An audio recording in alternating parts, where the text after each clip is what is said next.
بسم اللہ الرحمن الرحیم۔ قابل قدر محترم ناظرین سامعین حضرات، آج ہم اس ویڈیو میں یہ بتلائیں گے، یہ ذکر کریں گے کہ لنگڑے بکرے کی قربانی جائز ہے یا نہیں۔ ہمارا بکرا جس کی عمر 1 سال سے زائد ہے، گھر کا پلا ہوا بکرا ہے، اب سے 5 ماہ پہلے کسی شخص نے اس کی ٹانگ توڑ دی تھی اور اس پر پلاسٹر چڑھوا دیا گیا تھا۔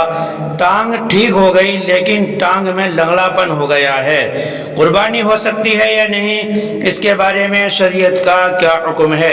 محترم سامعین حضرات، ہماری ویڈیو پسند آئے لائک شیئر اور کمنٹ کریں۔ اگر آپ نئے اسلامک ویڈیو کے لیے ہمارے چینل کو سبسکرائب ضرور کر لیں، بیل آئیکن کا بٹن ضرور دبائیں تاکہ ہماری ہر نئی ویڈیو کا نوٹیفیکیشن آپ تک پہنچ سکے۔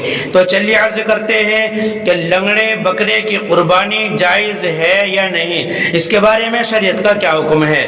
محترم سامعین حضرات، اگر لنگڑا پن اتنا کم ہے کہ وہ ایک جگہ سے دوسری جگہ خود چل کر جا سکتا ہے تو اس کی قربانی درست ہے۔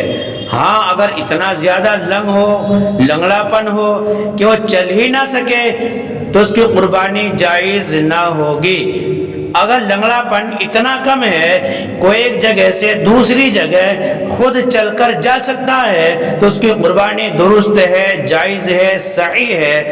ہاں، اگر اتنا زیادہ لنگڑا پن ہو کہ وہ چل ہی نہ سکے تو اس کی قربانی جائز نہ ہوگی۔ محترم سامعین حضرات، ہماری ویڈیو پسند آئے، اچھی لگے، لائک شیئر اور کمنٹ کریں۔ اگر آپ نئے اسلامک ویڈیو کے لیے ہمارے چینل کو سبسکرائب ضرور کر لیں اور بیل آئیکن کا بٹن ضرور دبائیں تاکہ ہماری ہر نئی ویڈیو کا نوٹیفیکیشن آپ تک پہنچ سکے۔ فقط والسلام، اللہ اعلم بالصواب۔